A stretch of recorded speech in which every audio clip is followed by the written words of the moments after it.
你好，请问一下，向义先生的病房是哪一间啊？前面左转，走到尽头那个房间就是。哦，谢谢啊。啊，没事。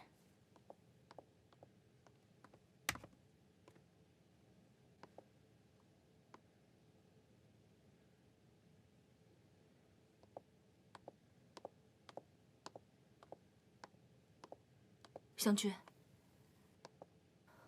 你还好吗？我听说你父亲病重入院，所以想来看一下，顺便代表仲谋说声对不起。你说你代表谁？仲谋。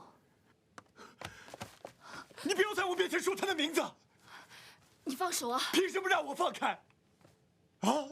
凭什么让我退让？凭什么只有我失去我所爱的人？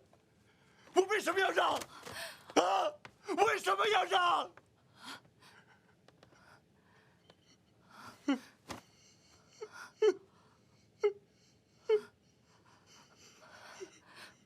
湘君，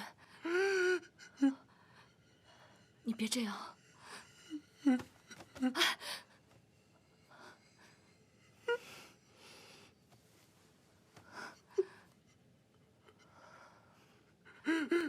湘君，好了，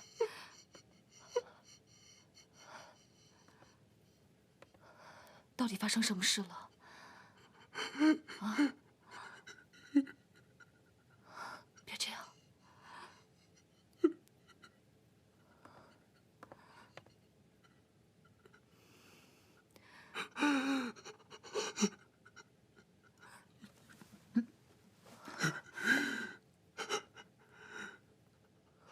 对不起，对不起。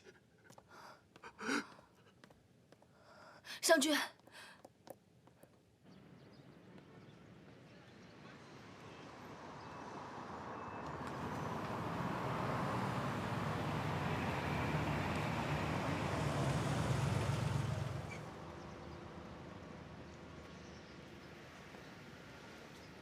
厉志宁要走了，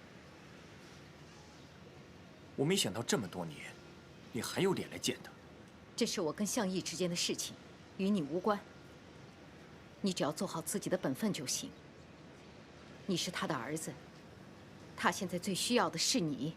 他当然需要我，否则可能活不过今年。你这是人说的话吗？我很清楚我在说什么。厉志宁，你想没想过？为自己前半生的所作所为忏悔。你给我记住，你让我失去的，我会加倍还给你。你永远成不了向家人。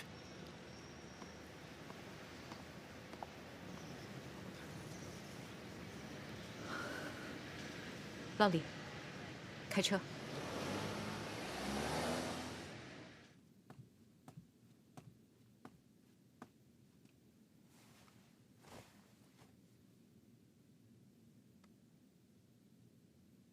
如果不是我，他也不会死。是我害死了向俊的妈妈。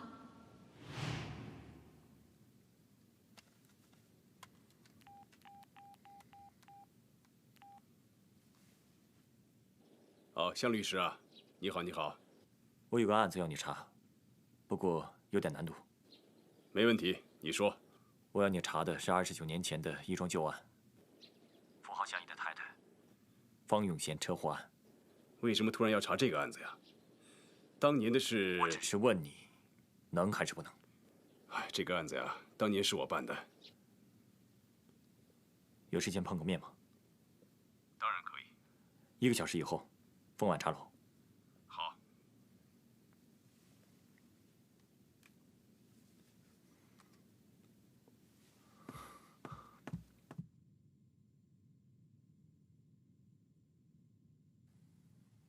先生，请。你好。你好。坐吧。好。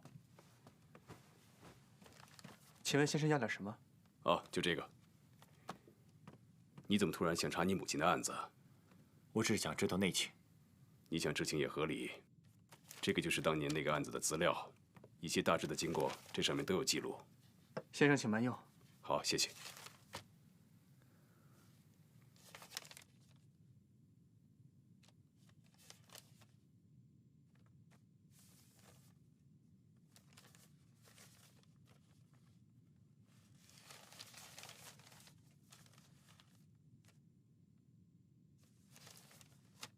当时车上不止我母亲一个人。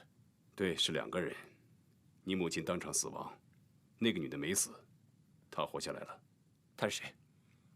那个女人姓厉，当时传闻和你的父亲有暧昧关系。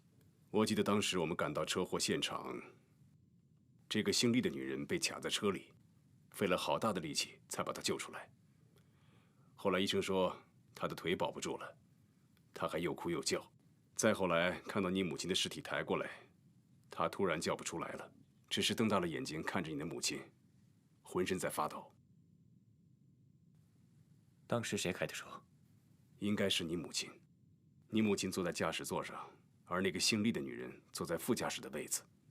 汽车是因为超速追尾，撞到前面的一辆重型卡车，车头完全被撞变了形，凹进了车身。撞击的时候，车身发生了一些偏移，因此那个姓厉的女人这边情况要稍微好一些，她只是被卡住了腿，保住了性命。如果这个女人在撞击的时候突然击打方向盘，好让自己坐的这一边能够逃过强烈撞击，有没有这可能？有可能。事后我们也问过她，可是她当时的情绪非常不稳定，也没问出什么有用的东西。后来根据鉴定，汽车撞击的过程几乎没有刹车的痕迹，当时的车速也比较快。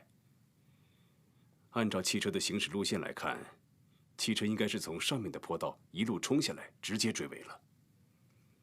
因为开车的人是你母亲，所以她是事故的主要责任人。厉女士当时做了什么无法界定，只有她自己最清楚了。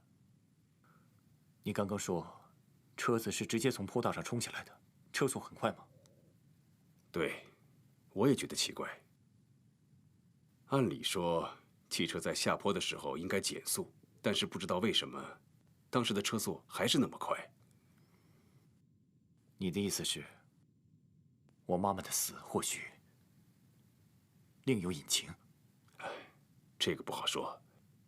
这的确是一场意外的车祸，不是人为。但是其中的内情我们不得而知。我觉得呀，你要是真想知道，不如去问问这位厉女士。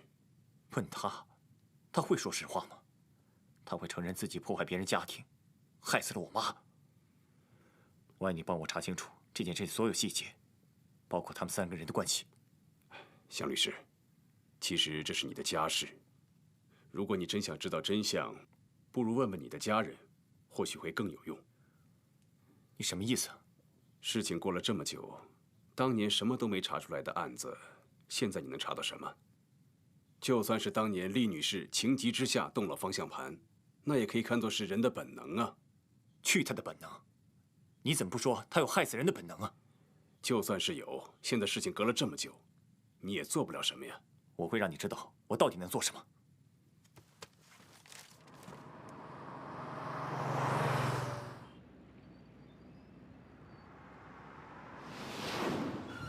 你母亲坐在驾驶座上，而那个姓厉的女人坐在副驾驶的位子。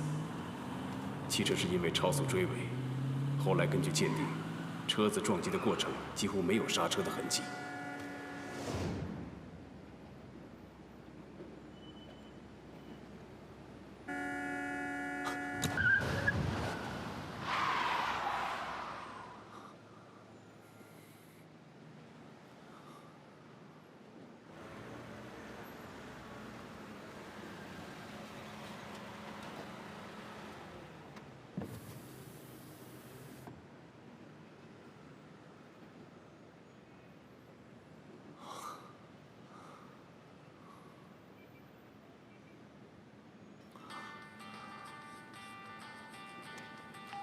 喂，夏先生，陈医生。结果出来了，你能来一趟医院吗？好，我马上过来。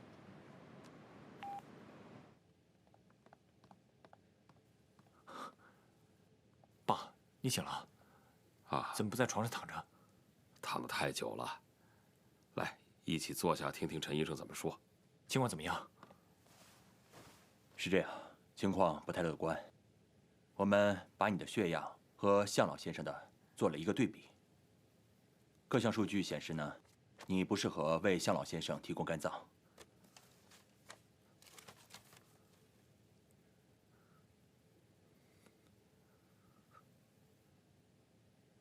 怎么会不适合？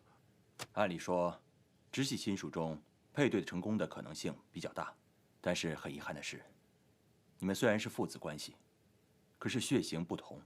你父亲是 Rh 阴性 O 型血，你呢是阳性 O 型血，所以不适合做肝脏移植。怎么会这样？天意。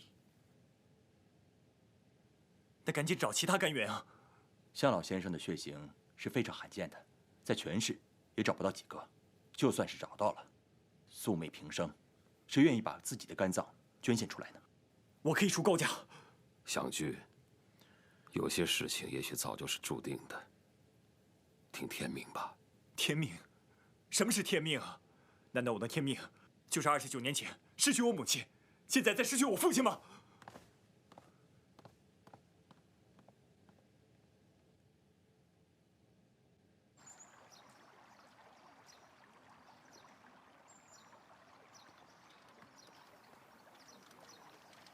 那你们在这儿先慢慢聊啊。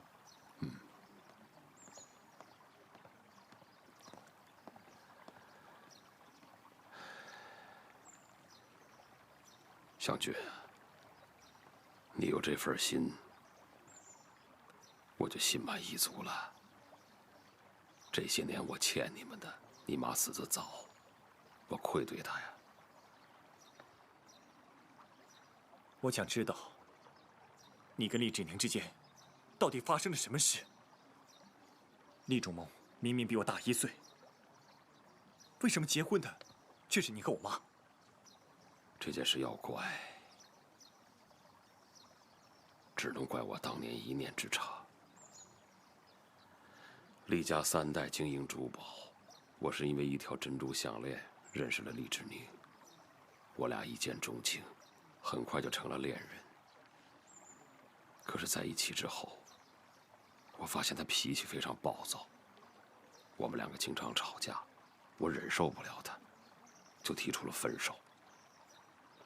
我们向家和你外婆家是世交，你母亲从小呢就很喜欢我，在我跟厉志宁分手的那段日子里啊，她一直陪在我身边。我不想辜负她。在这期间，厉志宁一直苦苦纠缠，我为了摆脱他，就和你母亲很快结了婚。没想到这个时候，厉志宁找了过来，他说她怀了我的孩子。厉仲谋？是。起初我以为是他在骗我，没想到他真的生下了我的孩子。我明确地告诉他不可能跟他在一起，可厉志宁他不接受这个事实，他不惜一切地想破坏我跟你母亲的生活。他都干了什么？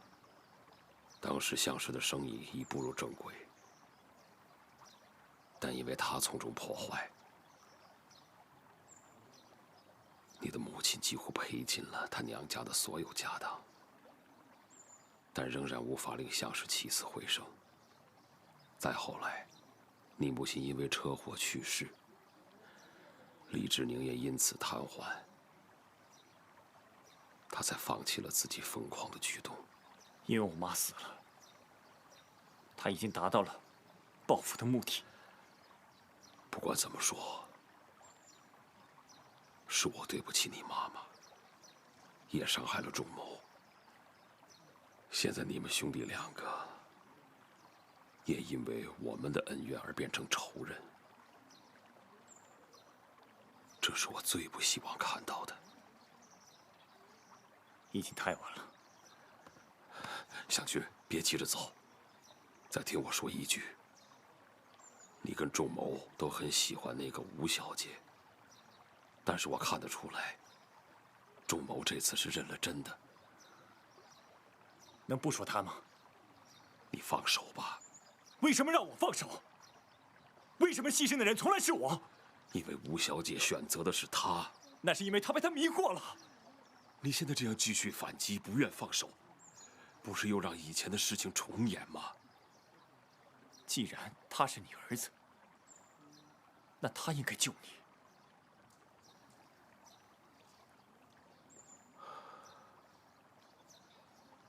你觉得我还有什么资格去要求他吗？我宁可就这样去见你的母亲。只要你今后的日子不要活在恩怨中。我一定让他救你。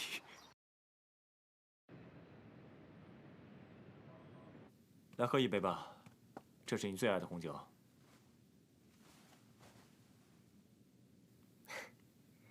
你找我什么事啊？有什么话直说，我们之间不用那么客气。我想请你帮个忙。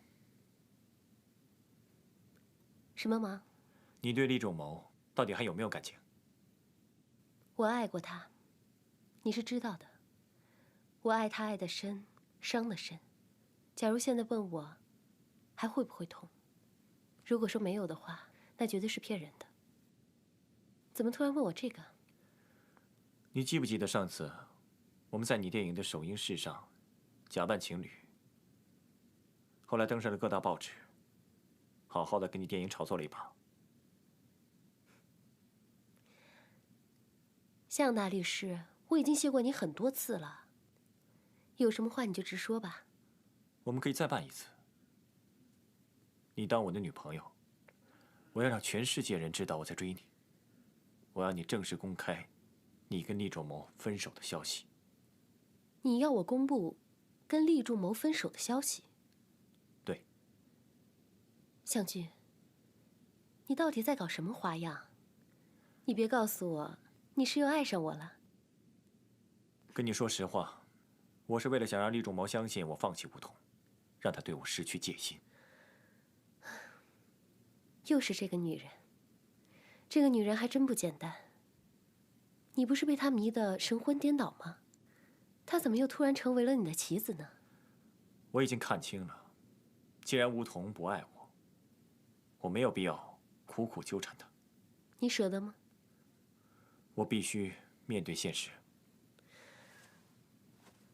如果我要是有你这个觉悟的话，就会少了很多的心痛和眼泪吧。既然不爱了，就放手吧。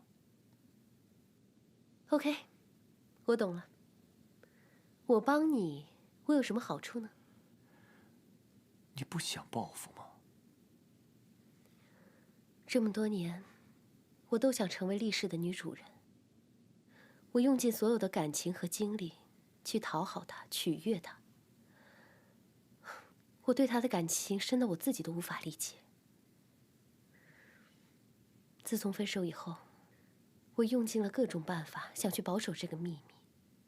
第一，我不想让它影响我的电影；第二，是我自己心里根本就不想承认这个现实。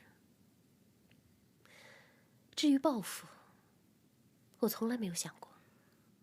我告诉你，不值。一句不值，就总结了我这么多年的感情。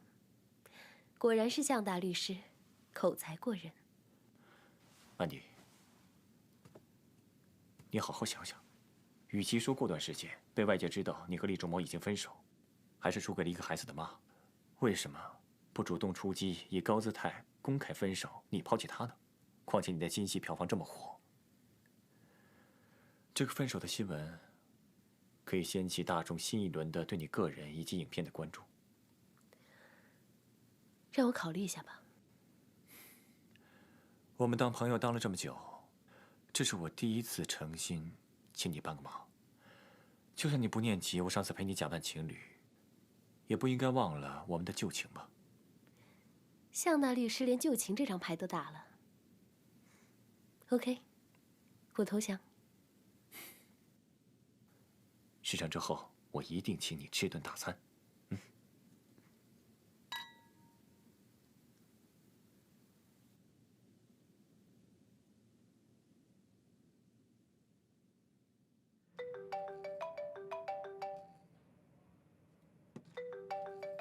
对不起，我关了。继续。厉总，公司本月运营情况良好，在华东、华南地区的营运利润均有所提升。我们在华南区域筹划的新项目下月就会正式启动，预计下个月在此区域内的营业利润会持续上升。具体的营运情况我已经整理过了，请您过目。还有厉总，我们在华东区的分公司主营营销的副总经理刚刚离职，好在他的离职并没有对这1月份的销售状况造成不良影响。不过我们还是应该尽快安排新的人选，来应对即将到来的营业淡季。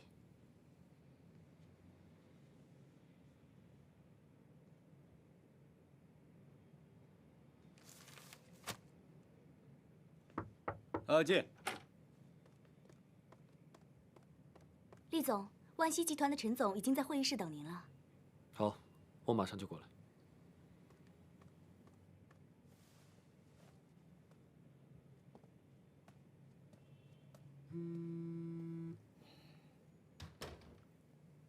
女朋友啊？干活。啊，那好吧。那这个是华东、华南片区的报表，看完之后报给总裁，今天就要看完，厉总等着要。这么多？加班喽。哎，洋洋，我介绍你进公司是让你帮我，不是害我的。我是在帮啊。那你不是说你没女朋友吗？那正好大把时间用来工作喽。你这……你还说你没女朋友？喂，死哪儿去了？开会呢。你以为都跟你似的，含着金汤勺不用干活也能吃饭？快说，什么事儿？没事儿。喂，喂，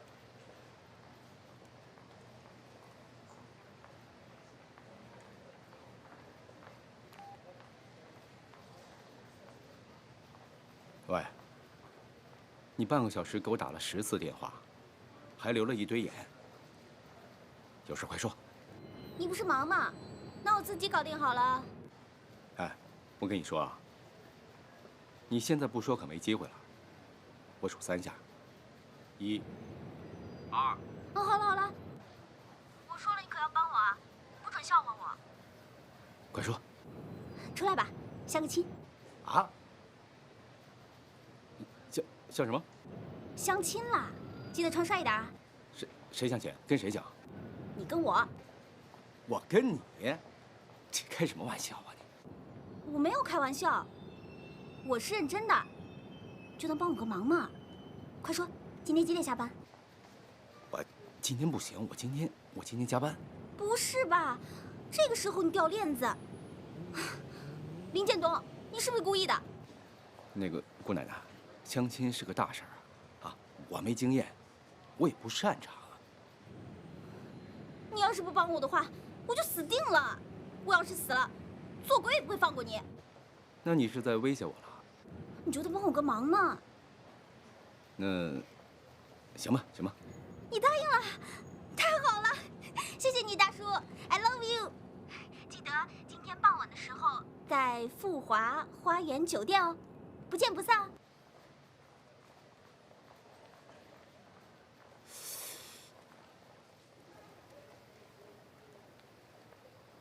他跟我说 "I love you"。I love you too。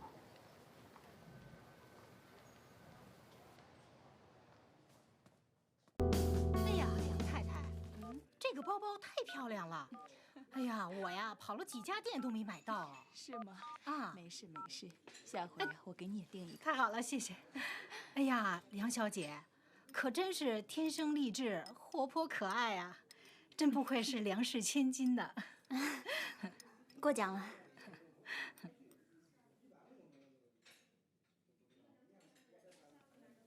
琪琪啊，你看你都那么大了，找男朋友是件大事儿，别闹了啊！待会儿给我好好表现。哦。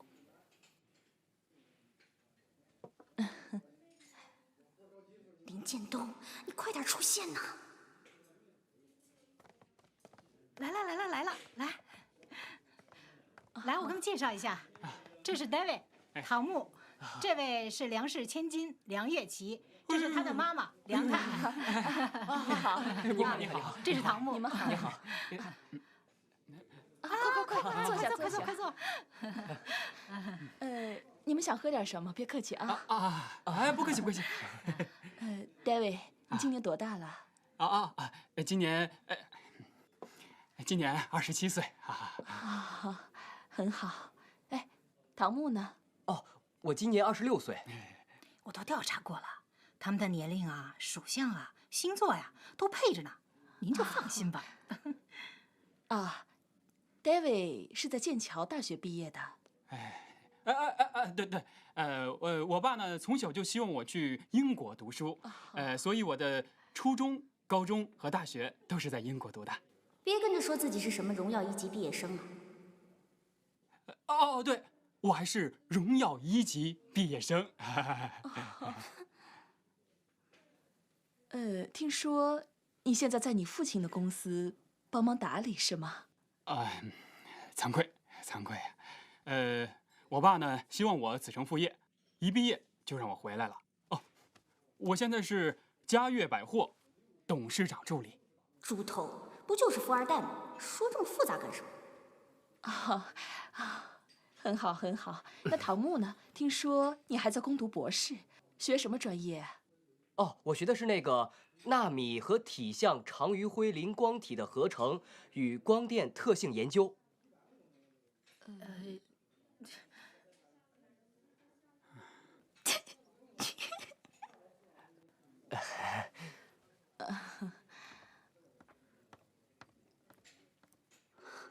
哇塞，大叔打扮起来还真有型哎，真是人靠衣装啊，不错。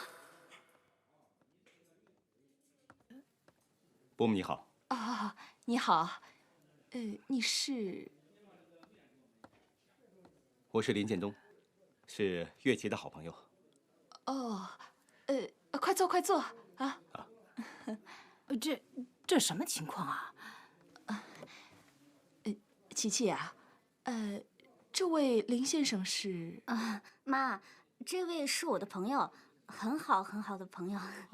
是朋友，我还以为是大堂经理。是这样。岳琪啊，很抱歉今天来的这么唐突，打扰你相亲了。但是有些话我今天必须要对你讲。我已经喜欢你很久了，一直以来，我想给你空间，不想跟你表白，给你造成任何压力，因为我知道，你喜欢追求自由、无拘无束的生活。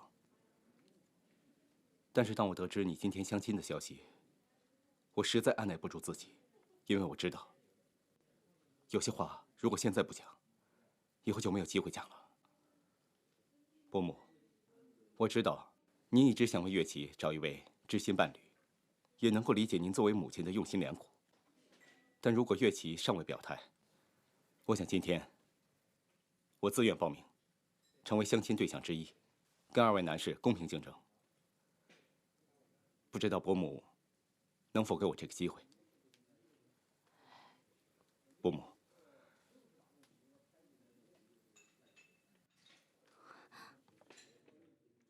伯母，我是真的很喜欢岳琪。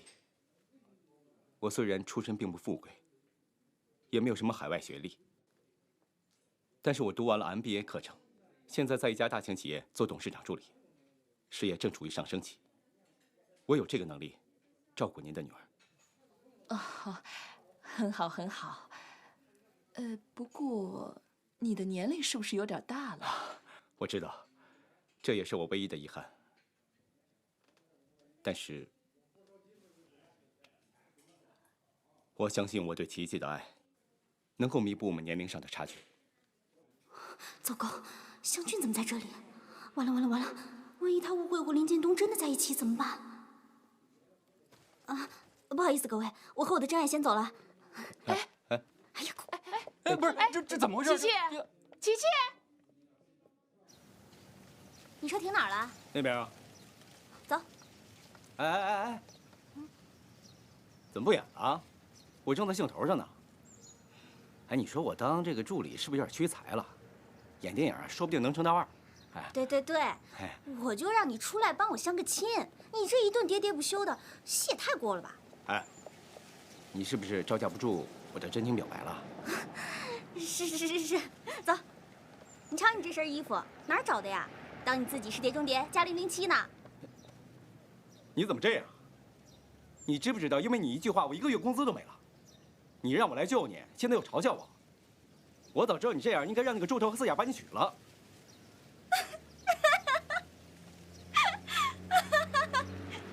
猪头，四眼儿，谢谢大叔救命之恩。走吧，走吧。这还差不多。哎，你说我穿这身帅吗？啊？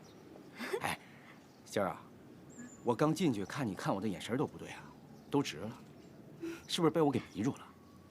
你别说啊，你这么一打扮，还真不像个大叔了，蛮有型的嘛。我之前怎么没看出来呢？走，我这叫深藏不露，演技也一流，我都差点被你感动了。月姐，其实我刚才就我刚才说那些，我好了好啦，大叔，谢谢你今天顺利完成我交给你的任务。你先走吧，我还有事儿，我回头再找你啊。哎，不是，你怎么这么快就把我打发走了？我今晚真有事儿，你先走吧，我改天再谢你啊。你跟我吃个饭呢？哎呀，不了，下次吧，快走吧，大叔，快！你怎么这样？我回头找你啊，回头找你，小心头啊，小心头。快走！那我走了。拜拜。真走了？啊，走吧。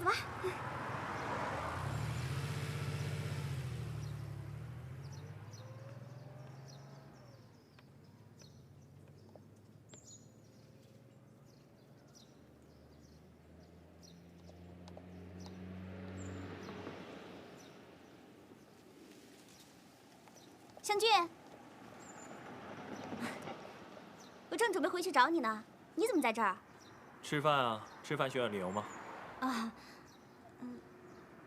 就是那个，刚才我跟林建东，你不要多想啊。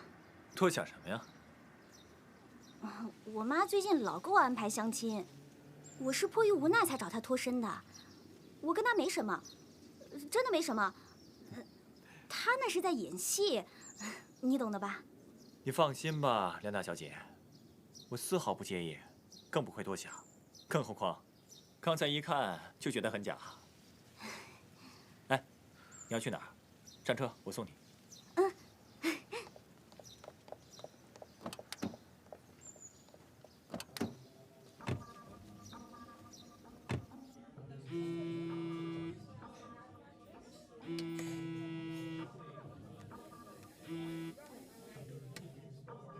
来，干杯！哎，你就这样走了，你妈肯定会觉得我在坏你的好事啊！啊？什么好事啊？相亲啊！哎呀，烦死了！谁要相亲啊？我都不知道我妈是怎么想的，本姑娘会没人要。哎，对了，你怎么会过来啊？我说过了，碰巧而已。你是不是听说我要去相亲，所以才过来的？算是吧，我就是好奇，梁大小姐会看上什么样的人？你好奇？你会不知道我中意什么样的男人？对不起啊，其实我来是为了向氏的事情，想跟你道歉。跟我道歉？上次确实是误会你了，最近因为创美一直不顺，所以我才会跟你说那些话。后来我跟梁叔叔沟通过了，知道不关你的事，所以不好意思。我本来是想单独约你的，谁知道会这么巧。既然有好戏看，我就跟着来了。去你的！梁大小姐，你变得可真够快的。你说你这个性、这脾气，谁敢娶你啊？你要我就好啦。哎，好了，别再占我便宜了。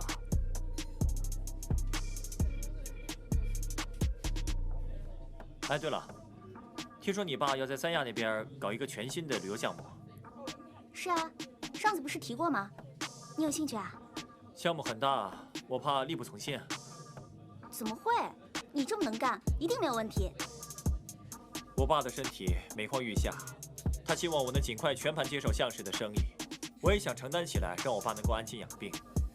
所以我考虑为向氏寻找一个全新的项目，重振项氏。如果可以的话，项氏和梁氏就这个项目能达成合作，无疑是现在最好的选择。太好了，你终于肯跟我们合作了。其实我爸一直希望我跟你合作，他说厉仲谋个人能力出色，但主观性太强，不如你好。是吗？当然啦。哦，对了，那创美怎么办？创美不过是我用来试水的踏板，一间小公司，没有什么大不了的。你不想做创美了？如果我和梁氏合作，创美就当是我送给梁叔叔的礼物好了。梁氏不是有意开发家电市场吗？与其让创美跟大公司较量，不如交给梁氏运作，大家皆大欢喜。你是说真的？是啊。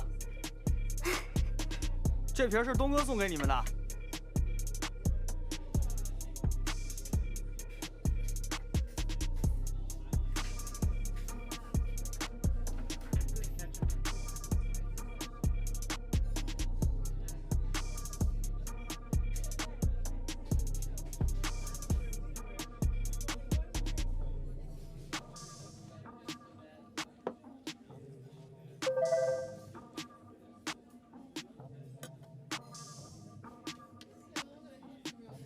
眼睛能看到的地方需要视力，眼睛看不到的地方需要眼光，别看错人了。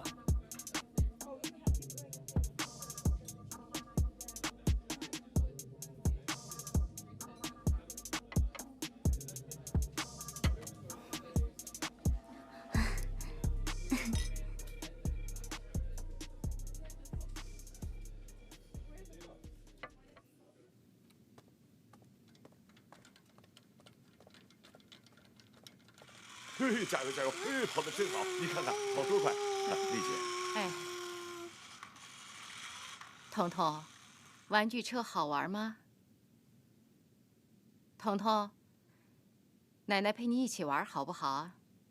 奶奶要和彤彤一起玩吗？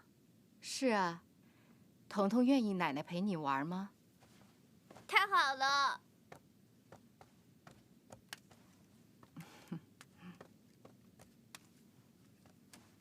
准备好了吗？好了，开始。彤彤，好啊！哎，加油加油！哎。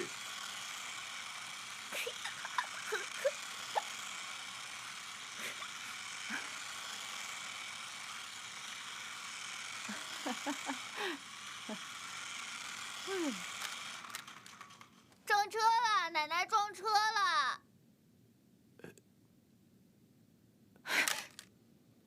陈伯，把这些鬼东西给我扔掉！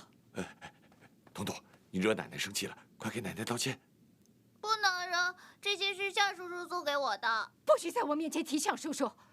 陈伯，你耳背了吗？赶快扔了他！不许扔！英姐，把他关起来，没有我的命令，不许他出来。奶奶是坏人，我讨厌奶奶！奶奶是坏人！喂，陈伯，彤彤啊，被丽姐关起来了，哭得很厉害。您什么时候回来一下？又怎么了？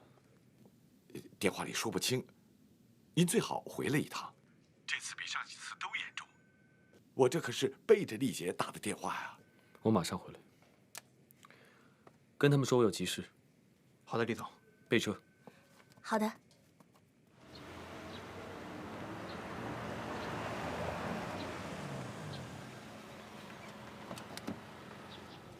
厉总，你可回来了！彤彤被关在房间里啊，声音都哭哑了。怎么回事？彤彤玩车一时说错话，说奶奶撞车了，然后就犯了丽姐的忌讳。把彤彤抱下来，我要带她走。是。不准！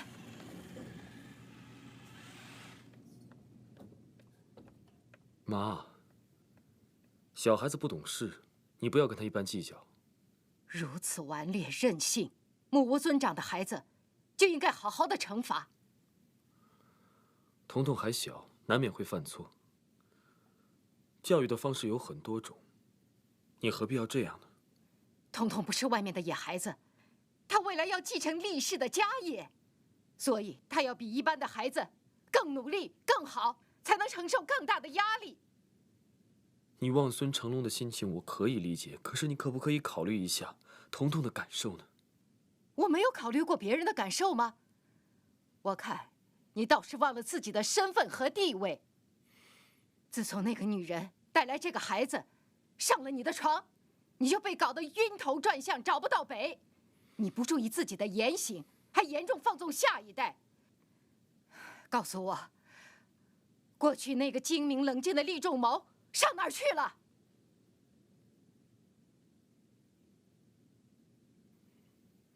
以前的厉仲谋失去的太多，活得太痛苦，所以他现在要学着把所有失去的一点一点的找回来。更不希望彤彤像他一样有那样的童年。我只希望彤彤的童年可以快乐，至于他的未来可不可以成大器，那要看他自己的意志。所以我也希望你这个做奶奶的可以尊重我这个做父亲的心愿。我看你是被那个女人迷昏了头。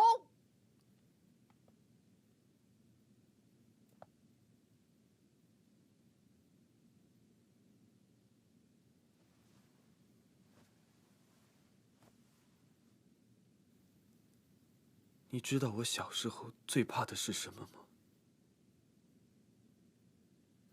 最怕的不是你逼我去念书，最怕的不是你要我读那些大量的进修课程，我最怕的是我一个人被关在空荡荡的房间里面，而恰恰把我关进去的人，就是那个我最依赖的妈妈。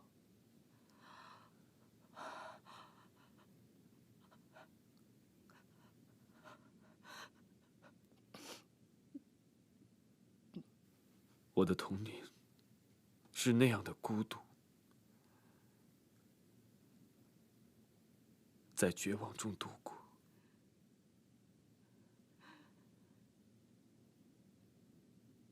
那种隔绝和孤独感，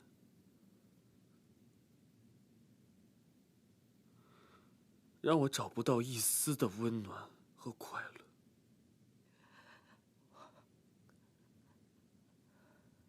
是，现在在所有人面前，我都是成功的。可是我并不快乐，我只是你手里的一颗棋子，一个证明你自己的工具。你想指责我吗？我没有指责你。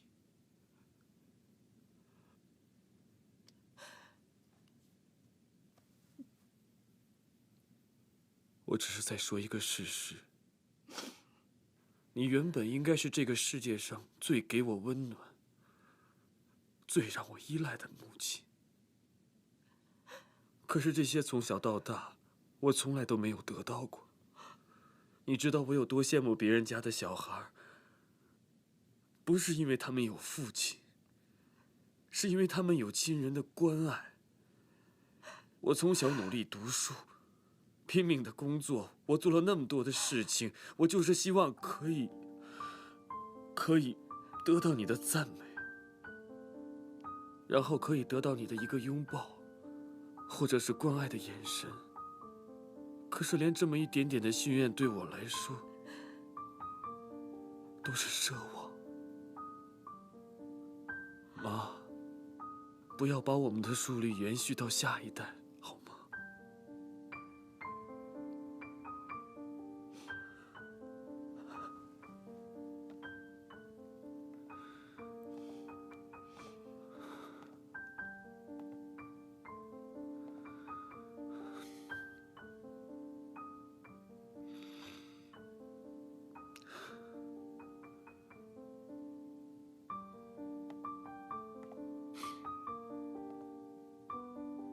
就是你始终看不上的那个女人，她让我看到了什么叫做母爱。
彤彤，我先带回去几天，过几天再把她送回来。你好好休息。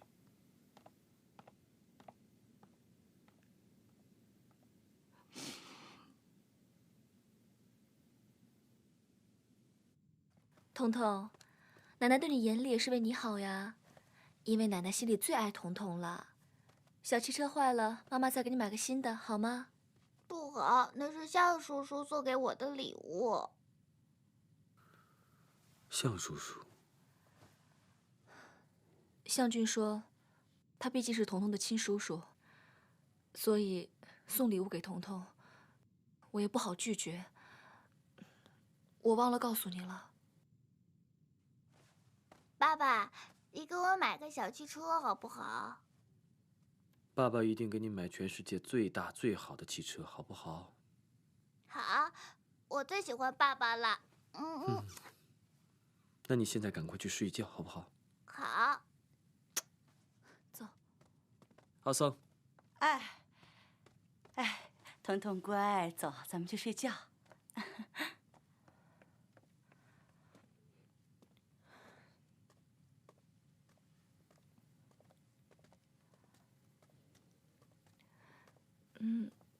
彤彤的那个礼物，礼物而已。彤彤不是说了她最喜欢爸爸吗？哦，彤彤这几天都会待在这边，你可以好好照顾彤彤。那厉伯母那边，我妈最近情绪不太好，让彤彤离开她几天也是好事。今天有没有因为彤彤的事情跟厉伯母吵架？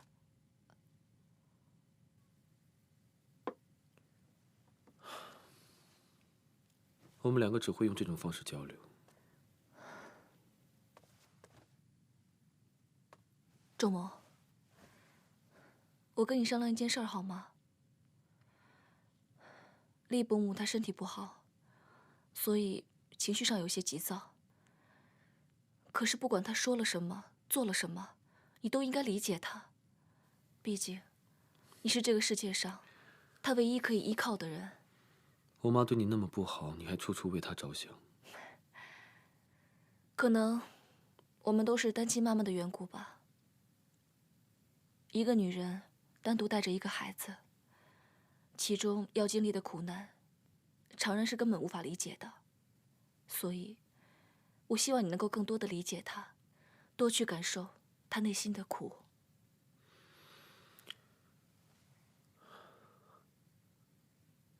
你知道我小时候最怕的不是别人骂我是私生子，也不是被人欺负，是看到我妈妈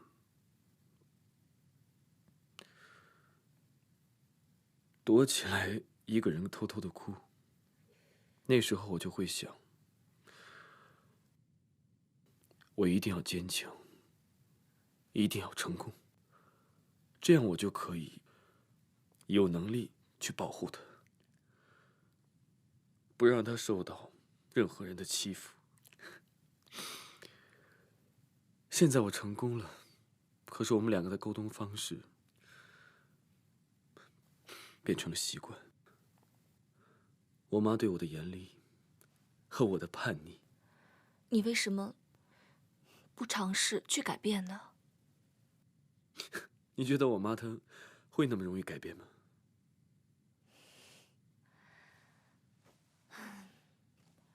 你都没有试过，怎么知道改变不了呢？其实，天底下所有的母亲都是一样的，都希望自己的孩子好，都希望把全世界最好的东西给自己的孩子。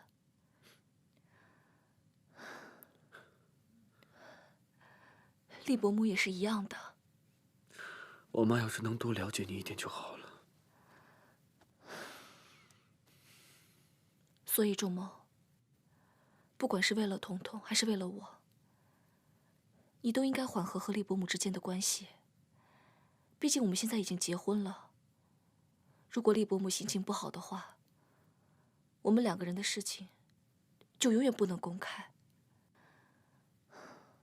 我也会找机会，努力的让厉伯母她接受我。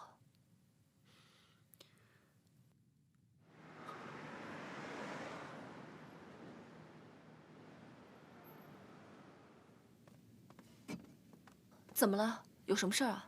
你跟他说。别呀，你决定的，你跟他说吧。什么事儿？两个人都那么严肃。创美从下个月开始会并入梁氏集团。什么？创美所有的业务和人员暂时不做调整，将会一切如常，但会挂牌成为梁氏集团旗下的子公司。我希望你们能理解。你所持的股份，我会向梁瑞强以书面文件的形式表述清楚。你是说，创美已经卖给了梁氏？为什么？现在创美已经走入正轨，并入梁氏未来发展前景会更好。你也这么想吗？我的能力有限，对我们来说，这可能是个好结果。我以为你会把创美当成你事业的开端，可是突然就这样卖了，就是因为梁氏抢了我们不少业务吗？我是在寻找一个对大家都好的解决方案。不好意思，我接个电话。喂，稍等。湘君，你跟我说句实话，你为什么要放弃创美？不为什么，最近我事情太多，也顾不上创美的业务，接下去可能还会有更多的事，不如把创美交给更合适他的人。那你觉得梁氏是你最好的选择吗？当然了，能与梁瑞强抗衡的人没有几个。难道你希望我把他交给厉仲谋？他不会打创美的主意。你那么相信他？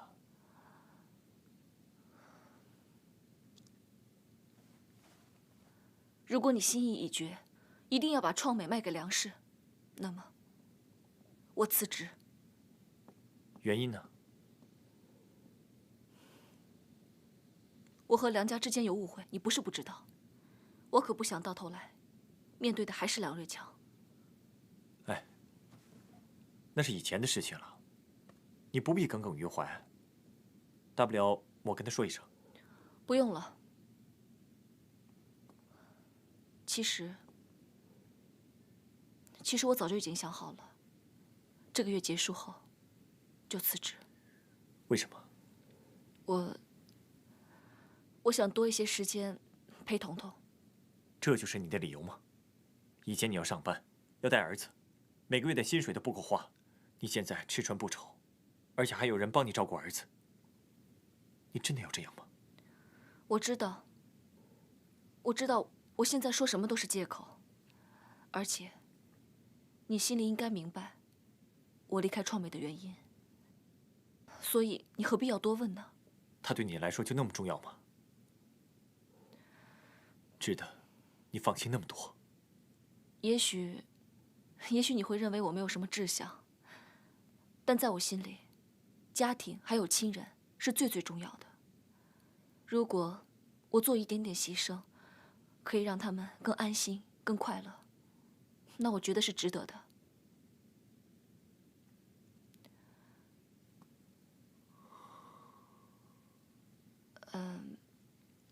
对了，你父亲最近怎么样啊？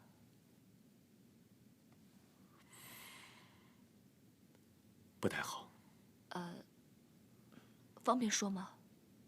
反正这件事也瞒不了，我也没打算瞒。到底什么事儿啊？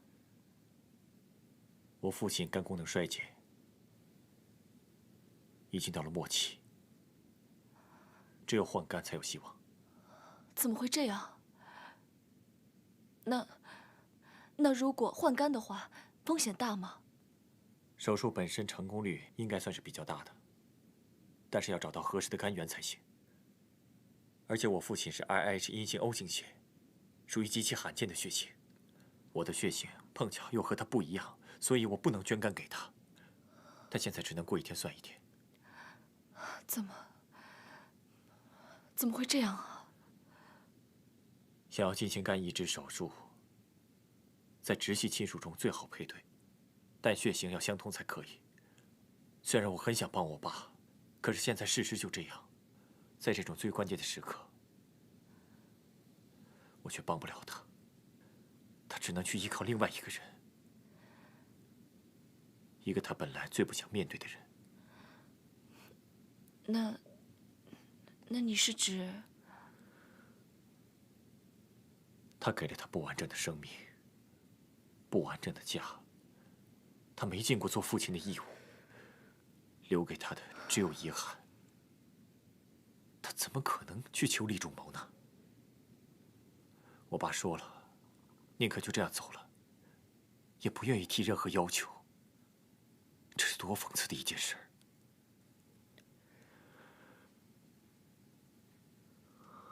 也许他早已经厌倦了人世，真的想离开了。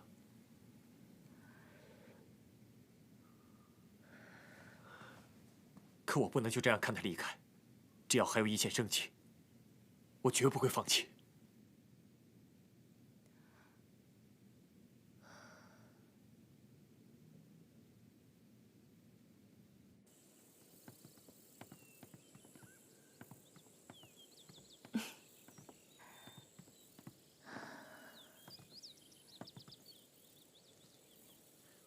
喜欢吗？喜欢。今天我把这里都包下来了。你知道今天是什么日子吗？今天呢，不知道，是我们俩结婚1个月的纪念日，所以啊，我想跟你单独在一起好好庆祝一下。还有，以后我会花更多的时间陪你跟彤彤。哎，有件事情我要跟你说。我辞职了。反正做生意这方面我也不是很懂，我只想做一些让你开心的事儿。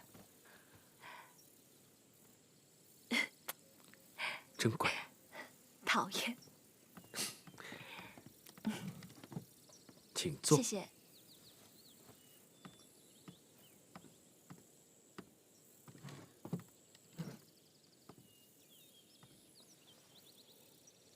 喝酒吗？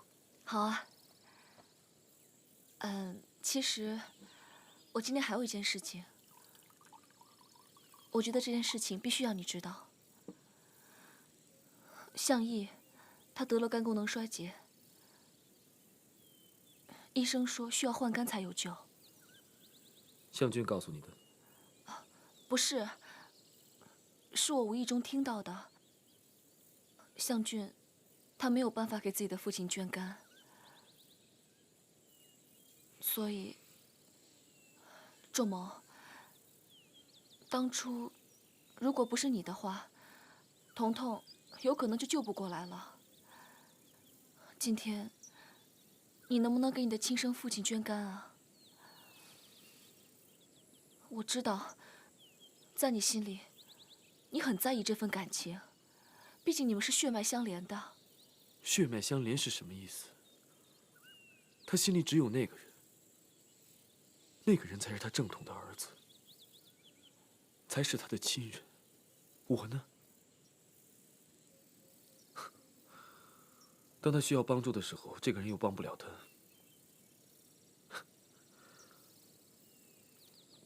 这或许就是天意吧。不管怎么说，你现在已为人父，你有勇气承担这一切，是因为你经历过这种痛苦。可是，向伯父跟你不一样。我想，他对你有多深的感情，就有多害怕面对你。仲谋，不要因为你的怨恨，而做出一个无法挽回的决定。不然到了那个时候，你怨恨的不是别人，而是你自己。我的事不用你操心。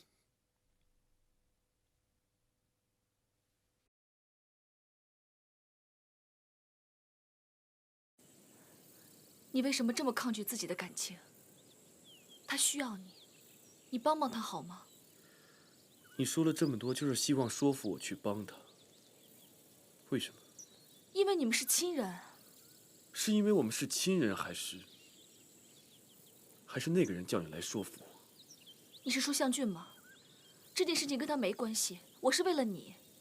为了我，还是因为你觉得你对他有愧疚？所以你想让向家圆满，让我自己来牺牲。其实你的内心里真正想帮的人是向俊吧？仲谋，你为什么非要这样理解？仲谋，事实很难让我有其他的理解方法。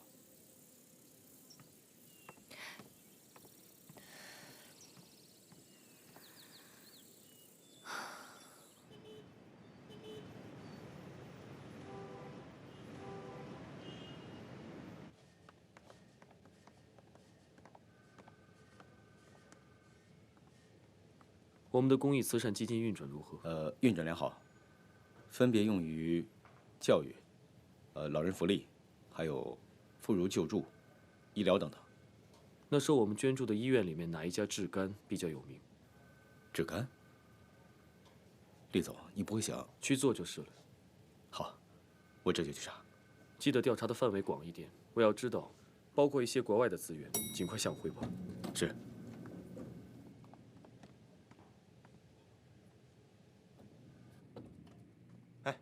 小病毒快到了，你抓紧时间准备啊！哎，好。这儿快。还有这个，我刚得到消息，梁瑞祥今天会亲自出席。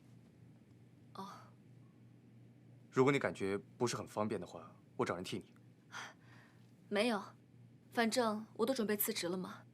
今天这种情况，我不帮你谁帮你啊？谢谢，够捧场。跟我客气什么呀？行了，快去忙吧。好，我来帮你张罗张罗。我去了。嗯。梁总，好。哎，梁总，好久不见。梁总来了。曹主任，好久没见啊。梁总，你好，请问创美是一家非常小的电子公司，你们为什么想要收购它呢？这个创美虽然小，但是它的经营管理都非常好。我们有意进军这个电子市场，所以创美会是我们优秀的先锋队。那请问创美是不是向先生送给梁氏的礼物呢？创美并入梁氏是我的荣幸。梁小姐与向先生是在约会吗？梁总，请问您对此事怎样看呢？哦，这个年轻人的事情我是从来不过问的，但是有一点，我在这方面还是挺开通的。梁总，据我们了解，你们即将合作开发全新的旅游项目，这个项目投资近数十亿。本来您是要在向氏与力氏两大企业当中选择一个合作对象，那目前看来您是选择向氏跟你们合作吗？好，这些事情嘛，还都在商谈当中啊，恕不方便奉告啊。梁总，好。哎，梁总，再跟我说一下吧，梁总。再问一下吧。那我们下次梁总，很长时间，梁总。哎，你好，你好。梁总，我们一会儿就按照这个流程进行。你说创美这么小的一个公司，梁氏怎么会看上眼？你们进去吧。而且梁瑞强还亲自出席，我看这事儿一定不简单。向毅的身体已经不行了，向剧现在接他的班，最近又跟梁小姐关系特别的密切。我在想，他多半是想靠联姻来重振向氏。有钱人就是这样，婚姻就是筹码。快点，快点。